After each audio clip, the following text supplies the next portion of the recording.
Hello and good morning all of you. How are you today? Fine. Okay, today we are going to learn subject Hindi class 8. Okay, chapter 18 पाठ 18 है ब्रज माधुरी. ठीक है, इसमें आपको कवि वरपद माकर की, हरिश्चंद्र की और बेनी की जो है कविताएं दिखेंगी. ठीक है, चलिए देखते हैं. ब्रज भाषा मूलतः ब्रज क्षेत्र की भाषा है. यह विक्रम की 13वीं शताब्दी से लेकर 20वीं शताब्दी तक भारत में साहित्यिक भाषा के रूप में प्रतिष्ठित रही. आज भी यह भाषा मथुरा, आगरा और अलीगढ़ जिलों में बोली जाती है. इसे हम केंद्रीय ब्रज भाषा भी कह सकते हैं. प्रारंभ में ब्रज भाषा में ही काव्य रचना हुई.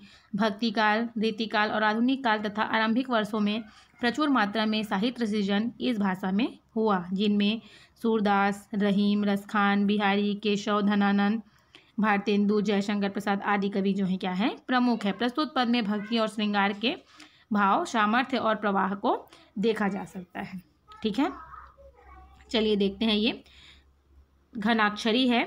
ठीक है, चीते चीते चारों ओर चौकी चौकी परत यो ही, जहाँ तहाँ जब तब खटकत पात है, भाजन सो चाहत गंवार ग्वालिनी के कछु, डरनी डराने से उठाने रोम गात है. कह पद्माकर सुदेखी दशा मोहन की, शेष हूँ महेश हूँ सुरेश हूँ सिहात है. एक पाय भीत एक पाय मीत कांधे धरे, एक हाथ छीकव एक हाथ दधि खात है. ठीक है, ये जो है भगवान कृष्ण के दही चुराने वाले से लिया गया है. ठीक है, दही चुराने की घटना का इसमें सुंदर चित्रण किया गया है.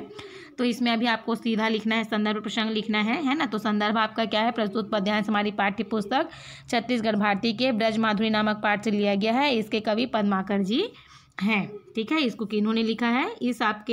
इस कविता को आपके पद्माकर जी ने लिखा है. ठीक है, देखिए यहाँ पे लिखा है पद्माकर, फिर एक बेनी का है ना. तो चलिए इसका अर्थ देखते हैं. अब इसमें प्रसंग क्या लिखेंगे आप? प्रसंग आपका हो जाएगा, इस पद्यांश में कवि ने बालक कृष्ण द्वारा दही चुराने की घटना का सुंदर चित्रण किया है. ठीक है, इसमें चलिए देखते हैं व्याख्या क्या है.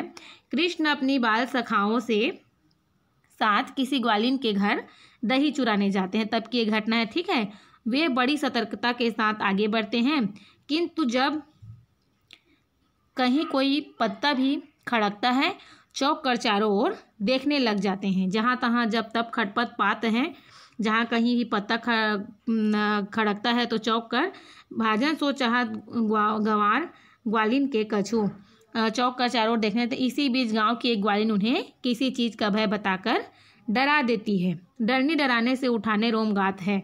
इनसे उनका पूरा शरीर रोमांचित हो उठता है और वे भाग जाना चाहते हैं. ठीक है, कहे पद्माकर सुदेखी दशा मोहन की. पद्माकर जी कहते हैं कि कृष्ण की यह दशा देखकर शेष हूँ महेश हूँ सुरेश हूँ सिहात है. शेष नाग, शंकर और देवराजेंद्र को उनसे ईर्ष्या होने लगती है. एक पाय भीत एक पाय मीत कांधे धरे.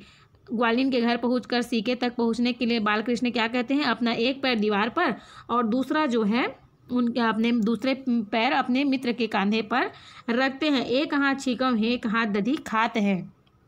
फिर वे एक हाथ से सीके को पकड़कर दूसरे हाथ से दही निकालकर खाने लगते हैं. ठीक है, एक हाथ से सीके को पकड़कर दूसरे हाथ से दही को खाने लगते हैं. आई रिपीट, इसका अर्थ मैं आपको रिपीट कर देती हूँ. कृष्ण अपने बाल सखाओं के साथ किसी ग्वालिन के घर क्या करते हैं? दही चुराने जाते हैं, है ना. तो वे बड़ी सतर्कता के साथ आगे बढ़ते हैं, किंतु जब कहीं कोई पत्ते की खटपट होती है ना, पत्ता भी खड़कता है तो क्या होते हैं? चौंक कर चारों ओर देखने लगते हैं. इसी बीच गांव की ग्वालिन उन्हें कुछ चीज़ का भय दिखाकर डराती है और उनसे उनका क्या होता है? पूरा शरीर रोमांचित हो उठता है और वे भाग जाना चाहते हैं. कहे पद्माकर सुदेखी दशा मोहन की. और पद्माकर जी कवि कहते हैं कि कृष्ण की यह दशा देखकर शेष नाग, शंकर और देवराज इंद्र जो हैं क्या होते हैं? उनसे ईर्ष्या होने लगती है. ग्वालिन के घर पहुंचकर सीके तक पहुंचने के लिए बाल कृष्ण अपना एक पैर दीवार पर, एक पाय भीत एक पैर दीवार पर और एक पाय मित कांधे पर और एक पैर जो है कहाँ? अपने मित्र के कंधे पर रखते हैं. एक हाथ छीकव एक हाथ दधी खाते हैं और एक हाथ फिर सीक से पकड़कर दूसरे हाथ से दही निकालकर खाने लगते हैं. ठीक है, चलिए नेक्स्ट देखते हैं. पंकज कोश से भृंग पश्यो करतौ अपने मन यो मनसूबा। होई गो प्रात उइगे दिवाकर जाऊ गो धाम पराग ले खूबा। बेनी सो बीच ही और भई नहीं काल को ध्यान न जान अजूबा। आए गयंध चबाई लियो रही गो मन ही मन यो मनसूबा। ठीक है, इसको बेनी ने लिखा है। चलिए देखते हैं इसका अर्थ क्या होता है। संदर्भ आपका वही रहेगा। प्रस्तुत पद्यांश हमारी पाठ्य पुस्तक छत्तीसगढ़ भारती के ब्रज माधुरी नामक पाठ से लिया गया है। इसके कवि बेनी जी हैं। प्रसंग क्या होगा आपका, इस पद्यांश में कवि ने कमल कोश में फंसे भौरे के माध्यम से जीवन की नश्वरता को बताया है। ठीक है, पंकज कोश से भृंग फस्यो करता अपने मनियो मनसूबा, है ना। तो इसमें क्या बता रहा है आपको कि कमल कोश में फंसे भौरे के माध्यम से जीवन की नश्वरता को बताया है। ठीक है, चलिए इसका अर्थ देखते हैं। सूर्यास्त होने पर कमल दल के संकुचित हो जाने पर एक भौरा उसके कोश में फंस गया।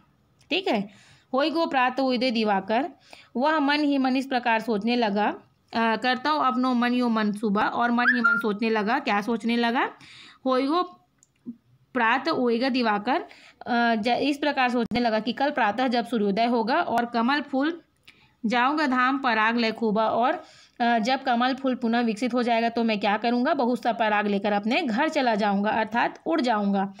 बेनी सो बीच ही, तो बेनी कवि इसमें क्या कहते हैं, बेनी कवि जी कहते हैं कि इसी बीच एक और ही घटना घट गई। इसमें कोई अचरज नहीं कि उस भौरे का काल अर्थात अपनी मृत्यु का ध्यान ही नहीं रहा। वहाँ एक हाथी आया और उसने उस कमल को चबा डाला, जिससे वह भौरा बंद था। उस प्रकार उस भौरे की इच्छा उसके मन में ही धरी रह गई और वह काल के गाल में समा गया। ठीक है, ये क्या है, एक क्या बोलते हैं एक कमल कोश, कमल फूल के अंदर में एक भौरा जो दब जाता है ना, जब सूर्यास्त होता है और जब कमल फूल संकुचित हो जाता है तो उस टाइम जो है क्या है, जो भौरा रहता है वो फंस जाता है। तो उसके मन की दुविधा, वो क्या सोचता है तो क्या हो जाता है, इसके बीच में बताया गया। मैं एक बार अर्थ आपको और रिपीट कर देती हूँ। सूर्यास्त होने पर कमल दल के संकुचित हो जाने पर एक भौरा उसके कोश में फंस गया। वह मन ही मन इस प्रकार सोचने लगा कि कल जब सूर्योदय होगा और कमल पुनः विकसित हो जाएगा तो मैं बहुत सा पराग लेकर अपने घर चला जाऊंगा, अर्थात जो है क्या करूंगा, उड़ जाऊंगा। बेनी कवि कहते हैं कि इसी बीच एक और घटना हो जाती है जिसमें कोई आश्चर्य नहीं है, कोई अजूबा नहीं है ना। क्या होता है, उस भौरे का काल अर्थात अपनी मृत्यु का ध्यान ही नहीं रहा। वहाँ एक हाथी आया और उस कमल फूल को गयंग चबाए लिया और उस कमल फूल को क्या कर दिया, कमल को चबा डाला, जिससे वह भौरा क्या हो गया, बंद था। इस प्रकार उस भौरे की इच्छा उसके मन में धरी की धरी रह गई और वह काल के गाल में समा गया। ठीक, चलिए देखते हैं नेक्स्ट। भारतेंदु जी ने लिखा है इसको। सखी हम काह करें कित जाए, बिनु देखे मोहिनी मूर्ति नैना नहीं अघाए। बैठत उठत शयन सोवत निश्चलत फिरत सब ठौर। नैनन ते वह रूप रसीलो टरत न एक पल और। सुमिरन वही ध्यान उनको ही मुख में उनको नाम। दूजी और नहीं गति मेरी बिनु मोहन घनश्याम। सब ब्रज बर जाओ परिजन खींचो हमरे तो अति प्राण। हरिचंद हम मगन प्रेम रस जूझत नहीं आन। इसको किसने लिखा है, भारतेंदु जी ने लिखा है। इसमें आप क्या लिखोगे, प्रस्तुत पद्यांश आपका संदर्भ हो जाएगा। प्रस्तुत पद्यांश हमारी पाठ्य पुस्तक छत्तीसगढ़ भारती के ब्रज माधुरी नामक पाठ से लिया गया है, जिसके कवि जो है क्या है, कवि भारतेंदु हरिश्चंद्र जी हैं। ठीक है, इसको आपको याद रखना है कि इसको किसने लिखा है। ठीक है, कौन सी कविता किसने लिखी है ना। हमने इसमें से पहली कविता देखी, वो किसने लिखी थी, आपकी पहली वाली कविता जो है पद्माकर जी ने लिखी थी। दूसरी वाली जो पंकज कोश वाली पढ़ी है हमने, उसको किसने लिखा था, बेनी जी ने लिखा था, और इसे आपके भारतेंदु हरिश्चंद्र जी ने लिखा है। इस पद्यांश में कवि ने सखी के मन की दुविधा तथा कृष्ण के प्रति प्रेम भाव का वर्णन किया है। भारतेंदु जी ने इसमें क्या किया है, सखी के प्रेम भाव का, सखी के मन की दुविधा और कृष्ण के प्रति प्रेम भाव का वर्णन किया है। व्याख्या चलिए देखते हैं इसका अर्थ। नायिका अपनी सखी से मन की दुविधाओं का उल्लेख करती हुई कहती है, सखी हम काह करें कित जाएं, मैं क्या करूं और कहाँ जाऊं। बिनु देखे वह मोहिनी मूरत नैना नहीं अघाए। कृष्ण के मोहिनी मूरत को देखे बिना मेरे नैन नहीं भरते। बैठत उठत शयन सोवत, बैठते उठते सोते जागते, निश्चलत फिरत सब ठौर, और चलते फिरते सब जगह उसका रूप देखने को तरसता है। नैनन ते वह रूप रसीलो टरत न एक पल और एक पल के लिए भी नेत्र उनके ध्यान से हटता नहीं है। सुमिरन वही ध्यान उनको ही मुख में उनको नाम। दिन भर क्या है, हर समय में मन में कृष्ण का ही नाम है। दूजी और नहीं गति मेरी बिनु मोहन घनश्याम, और दूसरा कोई भी गति बिना मेरी, उनके बिना क्या है, कभी कृष्ण के बिना मेरी दूसरी कोई गति नहीं है। सब ब्रज बर जाओ परिजन खींचो, सभी ब्रजवासी और परिवार के लोग मना करते हैं, खींचते हैं। हमने तो अति प्राण हरिश्चंद्र हर मगन प्रेम रस जूझत नहीं न जान। कवि कहते हैं कि कृष्ण के प्रेम के अलावा उन्हें और कुछ नहीं सूझता है। ठीक है। सखी कहाँ, आई रिपीट, नायिका अपनी सखी से मन की दुविधाओं का उल्लेख करती हुई कहती है कि सखी मैं क्या करूं, कहाँ जाऊं। मोहन को देखे बिना, कृष्ण को देखे, मोहिनी सूरत को देखे बिना मेरे नैन नहीं भरते हैं। बैठते उठते सोते जागते चलते फिरते सब जगह उनका ही नाम, उनको देखने को, उनका ही नाम जो है क्या होता है, उनका रूप देखने को तरसता है। एक पल के लिए भी नेत्र उसके ध्यान से हटता नहीं है। हर समय मन में जो है क्या है, कृष्ण का ही नाम है। कृष्ण के बिना मेरी दूसरी कोई गति नहीं है।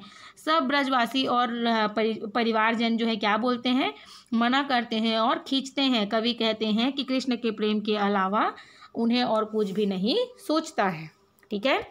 आई होप आपको ये पार्ट समझ में आ गया होगा। आप इसको अच्छे से याद कर लीजिएगा। ठीक है। इसका अर्थ आपको मेमोराइज करना पड़ेगा, ये आपके एग्जाम में आने लायक है। ओके, तो आप इसको मेमोराइज करिएगा, पढ़ के देखिएगा। अभी के लिए थैंक यू।